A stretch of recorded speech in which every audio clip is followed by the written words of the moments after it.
Welcome to With You Podcast. where we explore relationships and life transitions. I'm David. And I'm Tara. And today we'll be talking to a really special guest. Yeah, we're fortunate to have opportunities to travel around the world and meet amazing people who are doing great work. So it's a joy to get to talk with them, but even more important, we're excited to highlight them here so you can get to know them.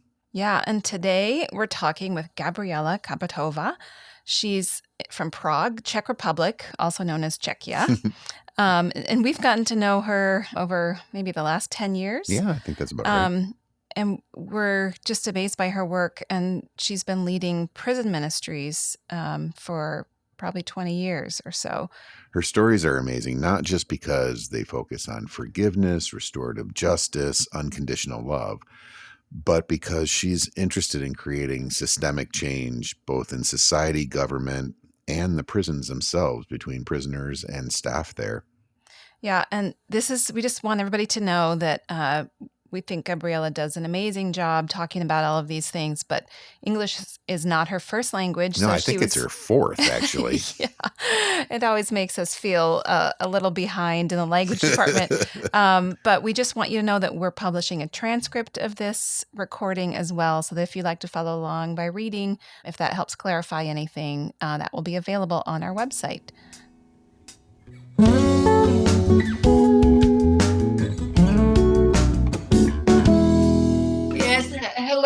Hello, David and Tara. So I'm now in Prague. It's quite sunny here and not so cold as you spoke about your country. So thank you for inviting me. Yeah, we're really excited to have you. And we were hoping you could tell us a little bit. You know, we gave you a brief introduction, but we want you to introduce yourself. I mean, Tara and I met you, I think, back 10 years ago in 2014. And you and Henry have been dear friends for us. But maybe you can tell us a little bit about yourself, your family. Yeah, I also remember that night very, very well 10 years ago. And Henry, my husband, was laughing as much as he nearly died. We had a lot of fun. So it was wonderful. And so I was married to Henry for 43 years. Now I'm widow, missing him. God gave us 5 children. I have 3 boys, 2 girls, and I'm grandmother of 4 granddaughters. So it always was my big dream to have a nice and big family. All the children were born during communist time.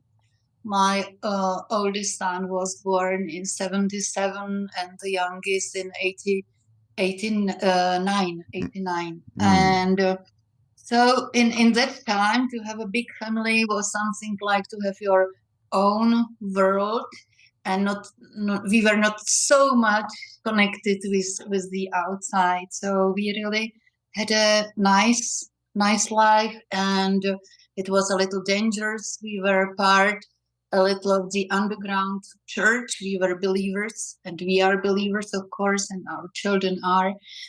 I was a long time full-time mom. I was not able to do profession and to care for children. It was not in my ability, and I didn't want.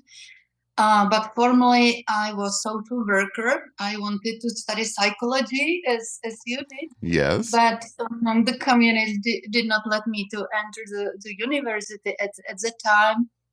And when the children were a little grown up, my husband Henry, who was for a couple of years a minister for culture in the government, in the first Czech government, after the so-called revolution, when communism fell down. Mm-hmm. So he was invited to the National Prayer Breakfast to Washington, and we fell in love with the group of children, and with the group of friends around Dachau and the National Prayer Breakfast all around the world.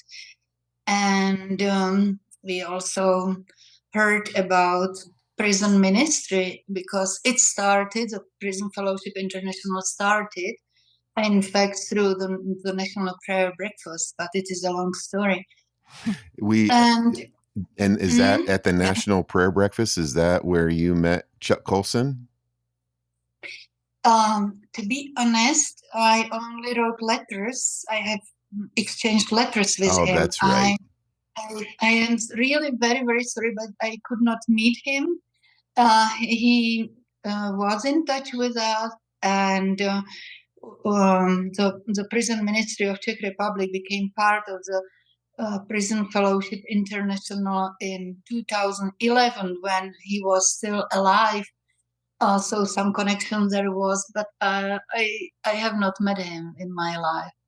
But you Uh, had correspondence with him, and he kind of influenced you in your ministry, yeah? yes, of course, he and his friends in Europe, they were traveling here and they influenced us a lot. So this is something about me for the last 13 years. I started and lead the prison ministry Czech Republic, and now I live alone in Prague, but I'm not lonely. So I have a blessed life. Yeah, so tell us what got you involved with prison ministry to begin with? What drew you to it, and what led you into this? It is quite a strange story because I never loved prisons, and I think nobody can love prisons. It is such a dark and awful place. And what happened to me, we spent with my husband 1 year in the United States in 2004 and 5. And I saw that all Americans are volunteers. That not to be a volunteer, it's something probably very unusual in your country. In my eyes, I of course don't know if it is true, but I was thinking about volunteering, but absolutely not about volunteering in prison. And then we returned back home to Czech Republic, and suddenly the same year I knew that God called me into prison. But imagine that it took me all 1 year praying to God, please, no, don't. And I was afraid to tell it to my husband, who was a psychologist, and I could imagine him telling me, "Okay, it's your age. It will be fine after I don't know some years. Don't take it serious." So I was silent for 1 year, and in 2006 I met with my friend Kelly Prudek, an American missionary in Prague. We were praying for families and so on. I told Kelly, I think I got crazy because I have such a strong calling to go to prison. And Kelly told me, "Oh, Gabriela, you are absolutely not crazy. I am visiting here in Czech Republic prisons on a regular basis, Salvation Army. And this is Wednesday. Today it's Wednesday. And next Wednesday you can go with me." So it was so fast. And she was visiting women's prison. So I came home and told Henry, for a while, 1 year, I'm fighting with this idea and God's calling. What do you think about it? And he said, "It's wonderful, go there." So my fear was very stupid, and he was happy about it, at least in the beginnings when he didn't know that I would be so consumed and he will not have warm dinners. But in the beginning, he was happy about it. Yeah, so and it's probably was it really was not. No, sorry. it was probably really helpful for you that he was so supportive, that he encouraged you in your passion. Yes, definitely, because it would be very, very hard for me to be without his support. And, in this beginning, I was visiting for a longer time women's prison. After 4 years after this, I started the Czech branch of Prison Fellowship, Czech Republic, and still was visiting only women's prison. And I think after next year, I asked Henry to go with me to 2 meetings with big groups of incarcerated men. And I wanted him to watch the reaction of men and my reactions and how it goes together and if it's good for me if I go to men's prison. And we returned back home, and he said, it was really good. I didn't know with whom I lived. So it's my story that he also agreed with this, so the ministry could continue because we were used to work together, especially in the movement of the National Prayer Breakfast. So we worked always like partners, like the two of you know. Yeah. And Gabriela, can I ask, when you first visited the women's prisons and then when you visited this big group of men, what did you do? What did you talk about? How did that look? Mm-hmm. You know, in the beginning, it was wonderful.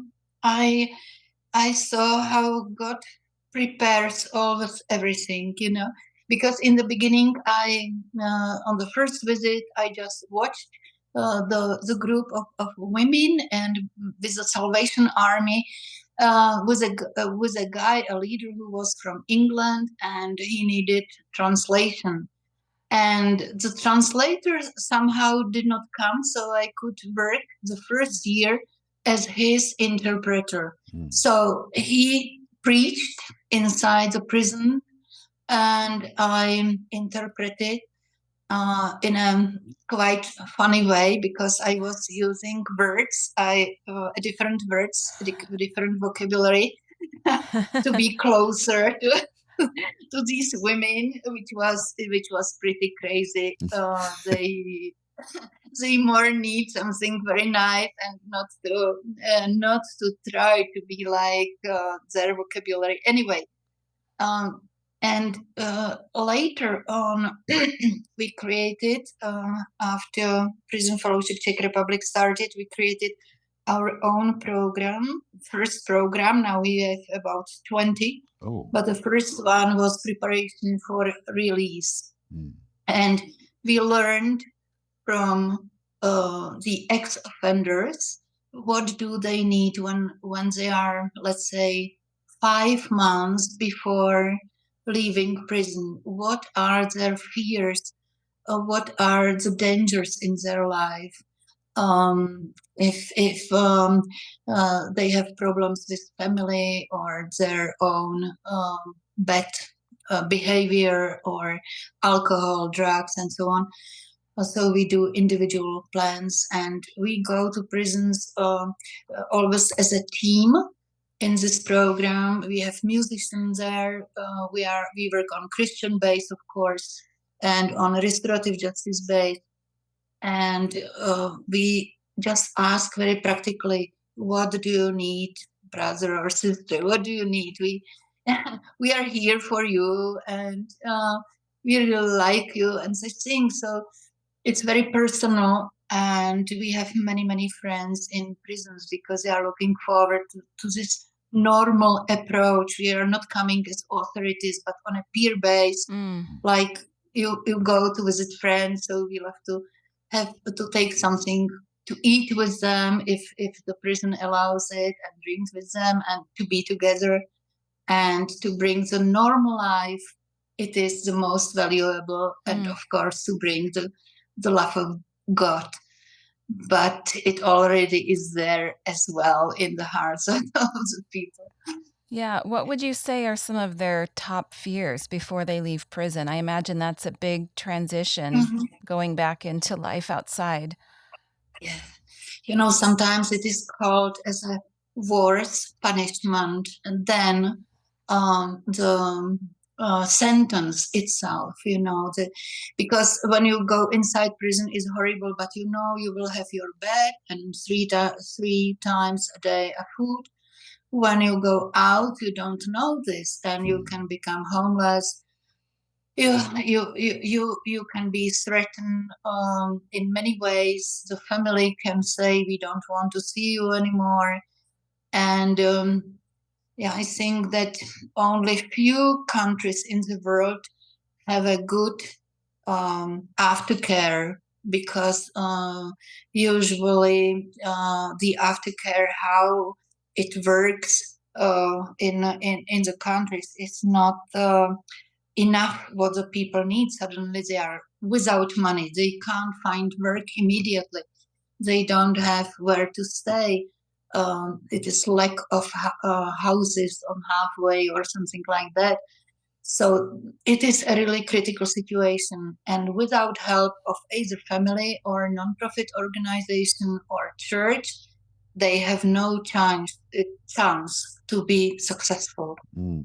Gabriela, do you partner with churches? So thinking about that transition, so they have these fears of, well, at least in prison, I know where I'm sleeping. I know what food I'm getting when I get out. There's all that fear. Do you, in the friendship that you go in and kind of 5 months help prepare them, do you partner with churches? How do you resource them when they leave the prison? Yes, we partner with churches, and all our either employees or volunteers. We have about 25 employees. Some are part time, and we have about 400 volunteers. And Wow. each one of them is part of some church. We work ecumenically, Christian ecumenically, and it means that also some of the churches support us, and especially one church in the north is giving us every year a quite huge amount of money. I can now count it in dollars, excuse me. Um, and it is exactly and only for those who are released, and we can pay them food and accommodation and I don't know, whatever they need, healthcare in the beginning, mainly for the first week, and then they go to curator and social workers, and the process starts. Mm. But the first few days are crucial, and we accompany the clients. We go very often into prison and take them by car where they need, and we spend very intensively the first week or weeks if they need with them, and it means that they do not rely to their own criminal subculture, because if you get out of prison, you take a tram, you go, let's say, to the main station in Prague, and then you don't know. So somebody gives you either drugs or alcohol, and you are back where you were. Mm. So the support of the church is wonderful, and we have support also from just nice people who hear about it. Yeah, that's amazing. It takes a lot of people, doesn't it? And it sounds like you've got you've built up quite a team. Yes, but as I told, we have 20 different programs, and to find a volunteer to be a mentor for a prisoner or released person, it's not so easy, because not too many people want to do this work. It's easier to, excuse me an example, but to take care of for cats or dogs, because they are so nice. Our clients can be a bit dangerous or impatient, or whatever. So we have more volunteers for the children's programs.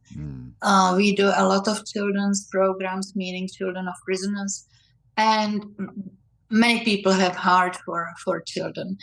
But the number of volunteers for the work with prisoners, with offenders, and so on, it's lower.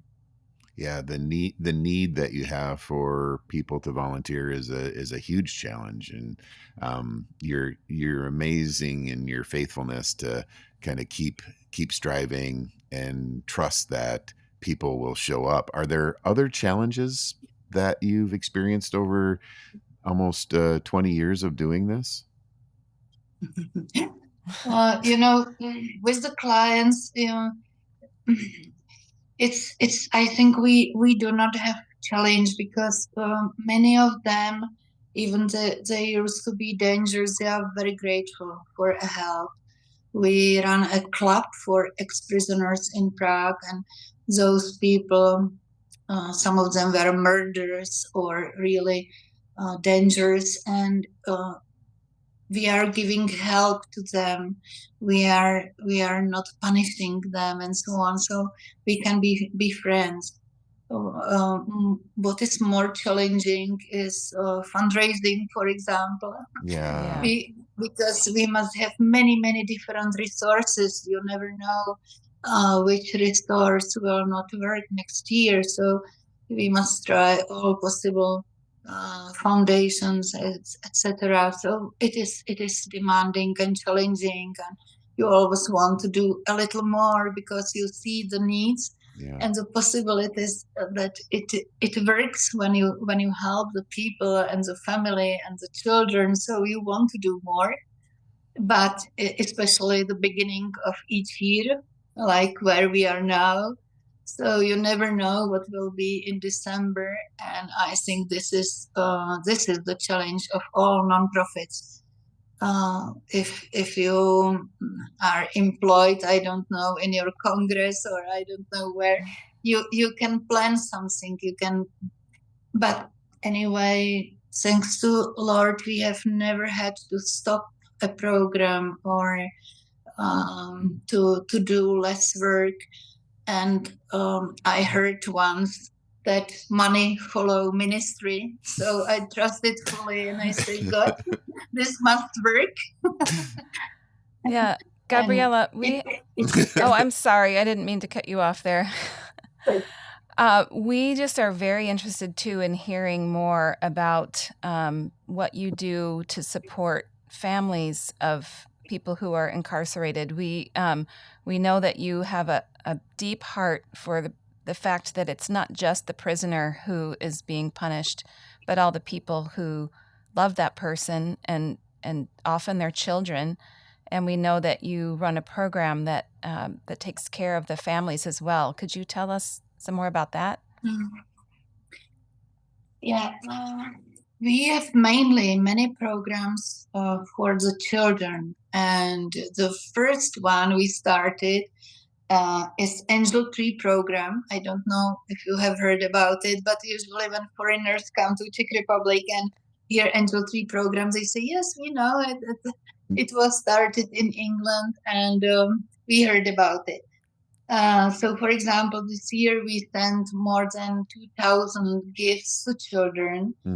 And imagine that every gift must be discussed with the prisoner. We must have a written contract with him. We must call to each family and ask what is the wish of the child. So imagine how many people must be involved to call to more than 2,000 families and so on. And through this program, we can work because we received the data, the addresses and age of children, names of children, and we can use it for our other projects. So we can invite the children to come to angel camps in summer. We can invite them to Dream Academy. It is a program for teen-age girls that we are helping them to choose their vocation, their jobs, or how to say, and to identify their talents. And then we have clubs for small children, etc., etc. And through these programs, we get to families. So we have self-supporting groups of those who care for children of prisoners, and usually there are mothers, partners, grandmothers, aunts. We cooperate also with the orphanage houses.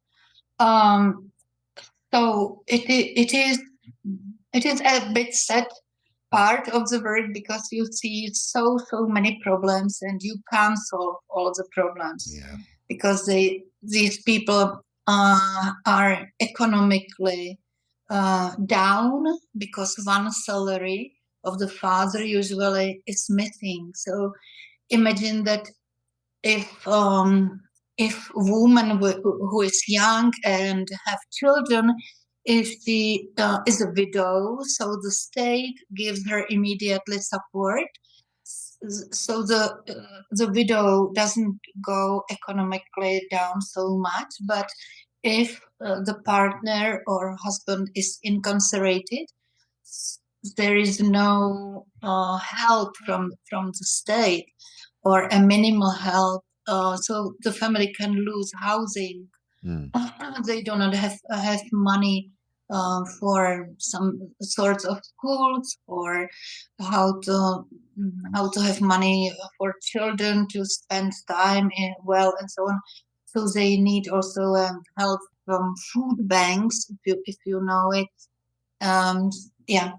Uh, the problems are too many, and we need to cooperate with many different organizations because it's not possible to cover the needs, especially for the housing and food. It's terrible. Yeah, it's amazing as you're talking. I think about your initial training as a social worker and how then you had a break for a little bit raising a family, but you're using all those skills now in your ministry and in your professional life. Yes, I think that it shows when I look back that God always equips us with all the skills we need one day, and it's like confirmation also for me that it was prepared long time ago. I don't know when, but but knew sooner. Yeah, isn't that remarkable of things that we think, well, we did that, we don't know why, then years, decades later, Mm, those opportunities, those skills, those trainings can be used for amazingly good purposes. yes, that's absolutely true. One of the things I have so many stories I want you to tell, but one of the things I'm amazed at is how you think about the prisoners of they're incarcerated because of a consequence of their behavior, choice, addiction, but you're mindful of you don't want the family relationships, the kids' relationships with their dads, to suffer. And I wonder if you can tell some stories of how you continue to strengthen the family relationships while people are incarcerated. Mm. It's usually when we speak with prisoners and we want to learn more about them, so we hear that they had some big troubles in their childhood. They were either abused or tortured or something happened. Exceptions are young people who are on drugs because they can be from very nice families, but they tried drugs at high school or I don't know when, and then this everything happened. Um, I don't know if I understand very well your Yeah, no question. problem. Like family days at the prison when you do the events to have and picnics when you have the prisoners and their kids and spouses being able to spend time together. Okay, yes. This is one. Thank you for a question. This is one of the biggest joys I can be experiencing. We in our country, the law permits for families to be together 3 hours a month.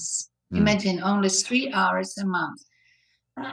So, how to be a parent when you do not spend with your child even 2 days in a year. It's really low. I once watched one American short video from prison, and I saw something like Father's Day, and the fathers were dressed in the same T-shirts, the prisoners, as their children, and they play probably basketball, I think. And I said, okay, this would be wonderful, and we created a program called Day with My Child, and we invite almost 12 fathers who are incarcerated and their families, and we do it in some nice space near to prison, in a garden or something like that, and we dress the fathers in the same clothes as the children, and they can be together 8 or 10 hours all the day. And imagine that some of the fathers see their child first time. And it's emotionally really very strong, you know. And sometimes it is a newborn baby, which is understandable. But sometimes it can be 4 years old child, but the family didn't want to bring the child inside prison, not to disturb him, and so on. So to see such possibilities, and to see the prisoners, how they behave very differently, and how they are happy, and the children are happy, and so on. It's really amazing. And this is also a way not only to help tens of families, but it is a way how to show the society that the prisoners are parents, that they have relationships, that they, of course, they did something very, very wrong, but it doesn't mean that they are not human beings. So we laugh when television comes, and it always comes, and it is in the news, and pictures are in other medias. It's full of colors because of the nice t-shirts, and a lot of hugs and so on. And then we speak with the fathers when this finishes. So I don't know, a couple of months later, we speak with them and ask what it brought to your life, what's changed, and they say, oh, they started to come to regular visits, or we have now more fun when we meet, or we can solve some problem of a family because we speak with those who care for the children. So it is not a systemic change, but it is a step to systemic change. Yeah, I would how say to strengthen the rights of the children. And fortunately, there is a recommendation of the ministers of Europe, European countries, to really pay more attention to the rights of children, because now everything is concentrated to punish somebody. But the children are victims, invisible victims of this crime as well. And according to some new laws, the children should be at the top, like a top priority. What it is doing with the child of the prisoner, how it influences his life or her life, because it can be damaged very quickly by the loss of the parents, and the families are divorced, and the father is criminal, so the child is stigmatized and hated at school. And sometimes some professionals compare when children experiences the death of the father or mother. So he is cared very much by the surrounding, by neighbors. Everybody come and offer help, and they spoil him a bit, and everybody is very sorry for such a child. Sorry for my English, but when the father disappears for 10 years into prison, so there is no compassion, there is no care, but punishment because he is or she is the child of a criminal. Yeah, it's hard to see and hear that death is almost easier than incarceration for the kids. The death of a parent, there's more social support than there is if the parent's Yeah. incarcerated. I do think you're making systemic change, though, Gabriela. I think that you're breaking some of the cycles. You talked earlier that some of the prisoners had bad childhood backgrounds. There was trauma that happened. You're trying to prevent the generation next of their kids to continue in that path. And so I think there is a systemic part that you're breaking patterns, and it's quite moving and quite powerful. Mm. Yeah, fortunately, I'm happy. You are right, because imagine when we started with the angel tree for the first time, and it was in this big women's prison which I was visiting. So we gave the first 100 gifts, and when the employees of prison heard about it, they complained and they were unhappy, nearly upset, and they told, okay, but we have also children, and who gives something to our children? So we quickly bought another 100 gifts to the employees of this prison. I remember it were Bibles for children with nice illustrations, and we gave it to them. But during the years, this changed, and now the employees from many prisons, we have 35 prisons in the Republic, and most of the prisons are part of this program. And they love it, and they are helping us, and we work together. So something is really changing every year. Or we can see it on the net, on Facebook and Instagram, that there are comments, and the comments can be terrible, but every year it's a little better. That's a great way to look at it. That's an amazing thing I'd never thought of, that you're helping even the prison staff to see the prisoners as human and as family members.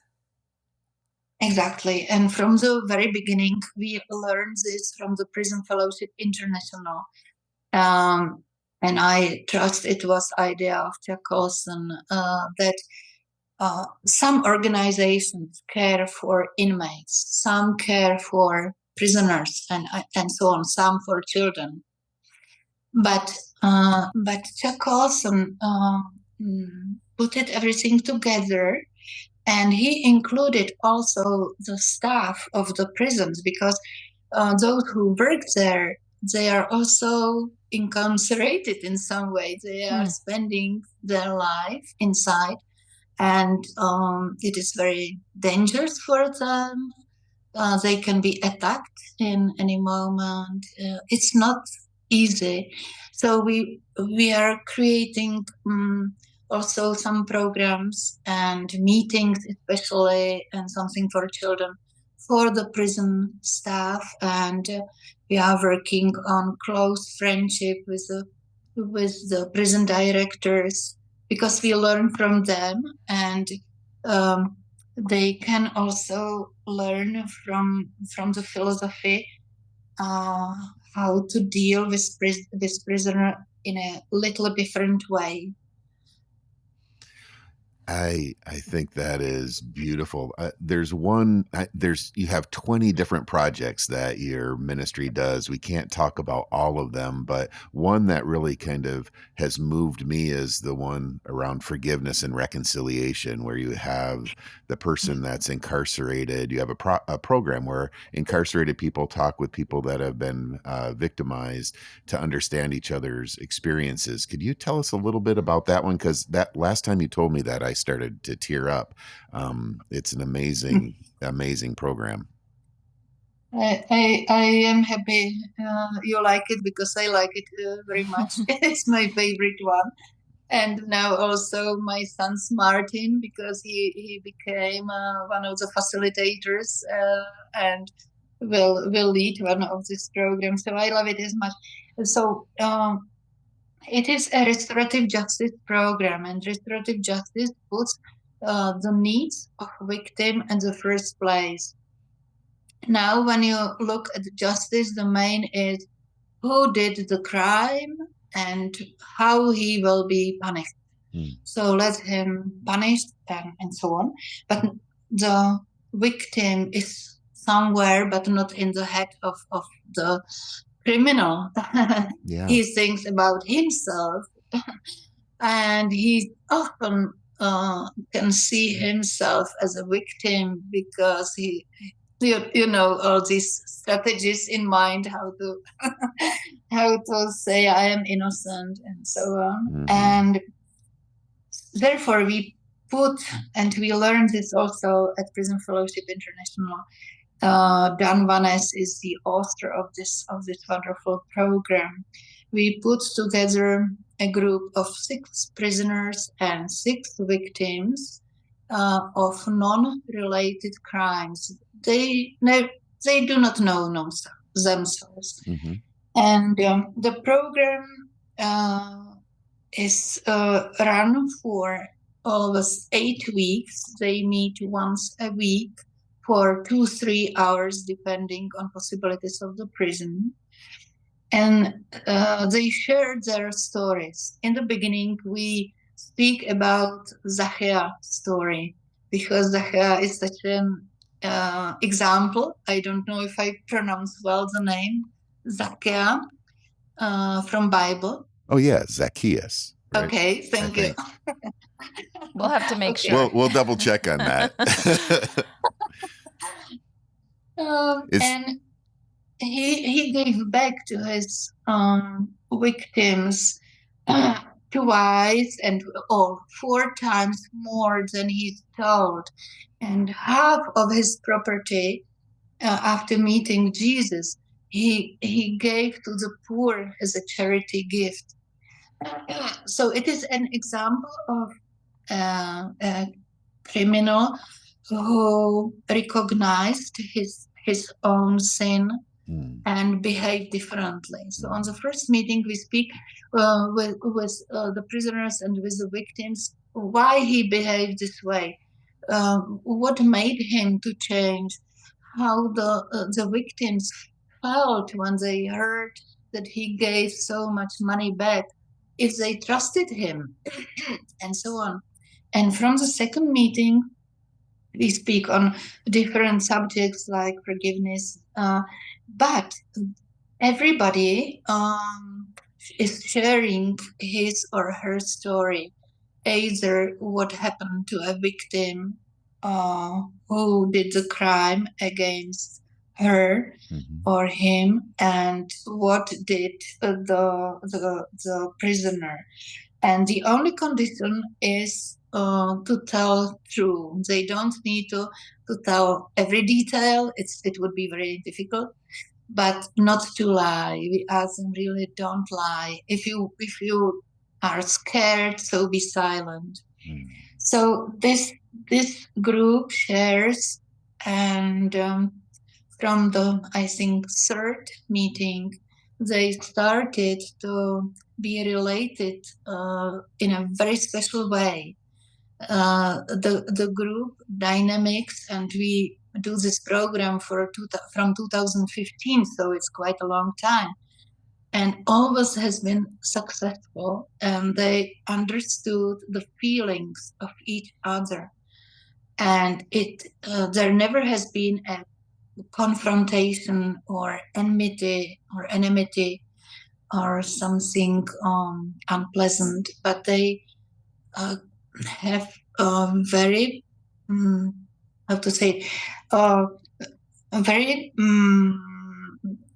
the emotions are on the both sides, and they can understand each other very well. And when a victim tells a story, so even the guys in prison, they cry many times because it reminds them of their own victim, and this is what we want. Gabriela, can I just ask a question really quick, because this is what I wondered when I first heard about this program.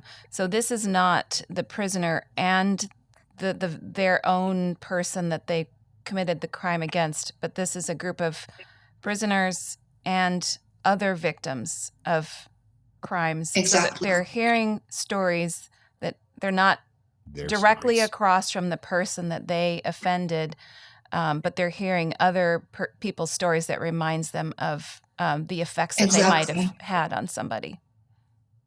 Yes, exactly. They are non-related. I don't know if it is the right word. They before it, they never seen each other. They absolutely don't know about themselves. Yeah, and that makes it safer to actually have the conversation. That, I think, builds empathy, right? They can start to feel maybe what the other person felt. It is a little easier, of course, that we recommend the participants to have a real mediation with their own victim or own prisoner. But this is more safe, as you say. This is less painful, but it helps the victims to lose some sort of fear, because if you don't know something, you imagine it even worse. So in their eyes, the offender is somebody big and very strong and very ugly and so on. And suddenly they come to the prison and the prisoners are afraid and they behave like small boys who are expecting that somebody would be very upset to them. And it's not happening. Yeah. So it's a human-to-human connection. And I think what's really just amazing about this and kind of heartbreaking and hopeful is the power of forgiveness. I think is that the root of all of this, and forgiveness is a thing that I think everybody struggles with. And in this situation, you're highlighting the power of human-to-human connection and how forgiveness can change the whole situation. Can you tell us more about that? Yes, definitely. When you are in prison, you are losing part of your humanity. You do not think that you are worth anything, that you are also dressed in something gray, and you are losing your personality. And imagine that in that moment come a group of victims, and they encourage them and they say, okay, you did something terrible, but we trust it was the last time, and we trust you are such a great person. And they have really good attitudes toward each others, and the prisoners start to bring gifts and prepare coffees and teas for the group, or some food and so on, and they behave like friends. And it helps the prisoners to be sorry for what they done, because suddenly it is spoken about in a nice way and in a surrounding that is peaceful and safe, and they are accepted. And also the most important is that somebody is listening.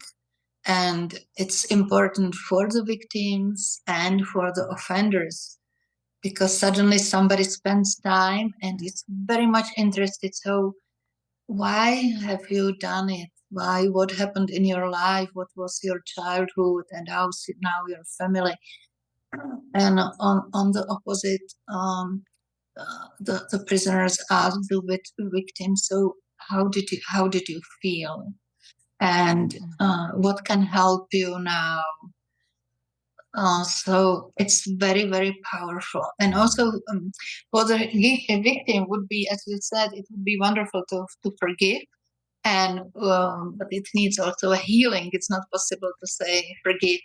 Especially if this is dangerous for Christians, because we all know that God wants us to forgive.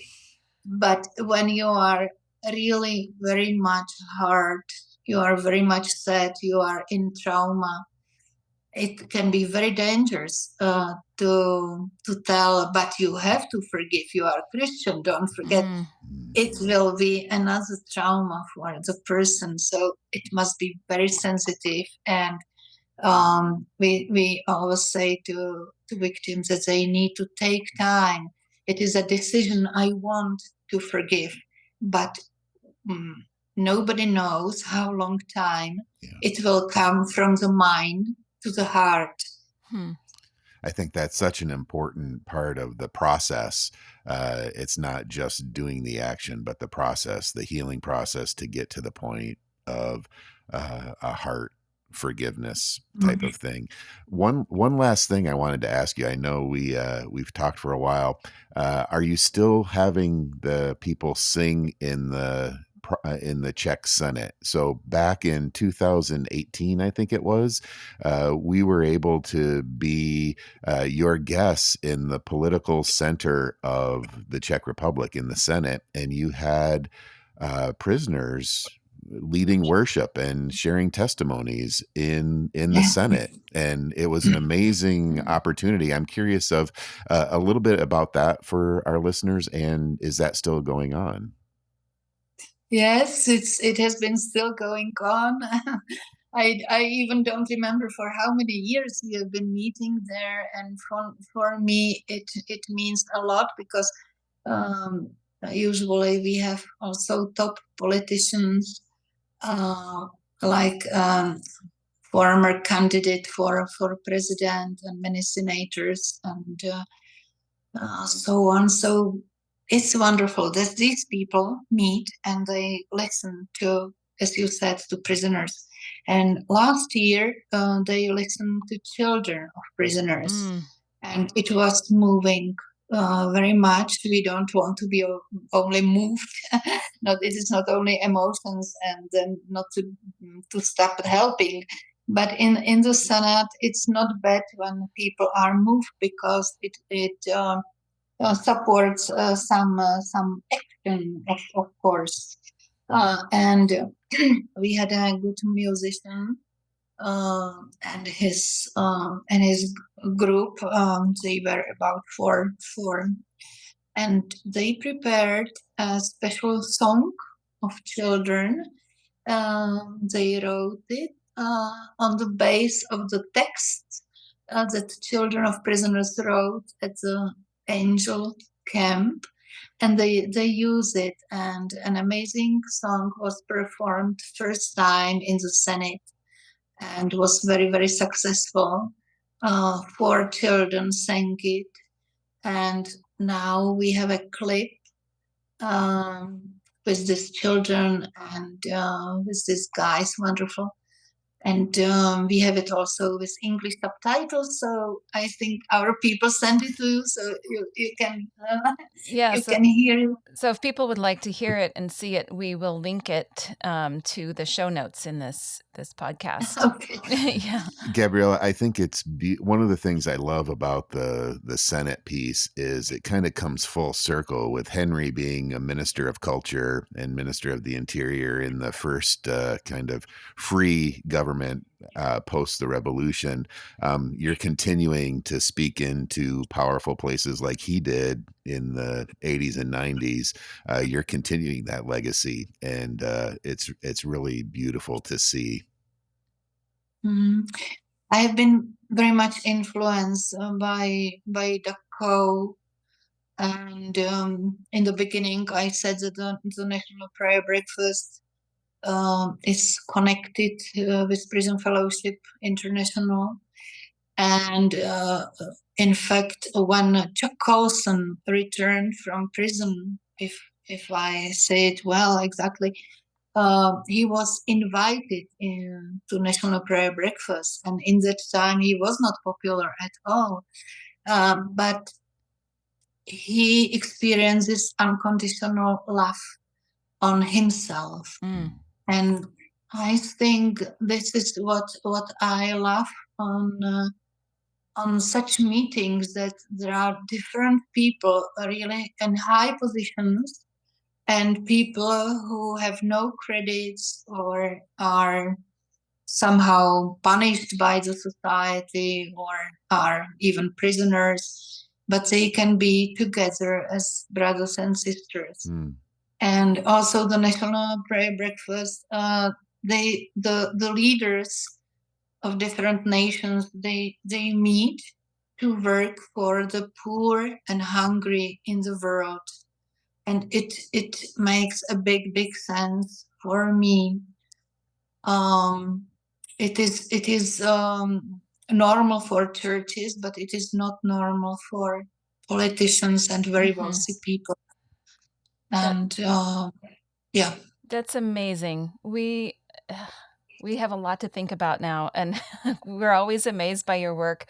And this last story about people in the highest places meeting with the people in the lowest places and focusing on unconditional love, it's really beautiful. And that's the common bond in all the work that you're doing. So we're so thankful you were able to take a little time out of your busy ministry and the work that you're doing to spend some time talking with us, and we're thankful. Thank you very much. I'm grateful. Hope you survived my English. Thank you for patience with me when looking for words. No, it was great, Gabriela. Your English was fine. People will love hearing your heart. It comes through. So there's no need. You'll be fully understood. Thank you very much. I hope God understands me at least. Yes. He always does.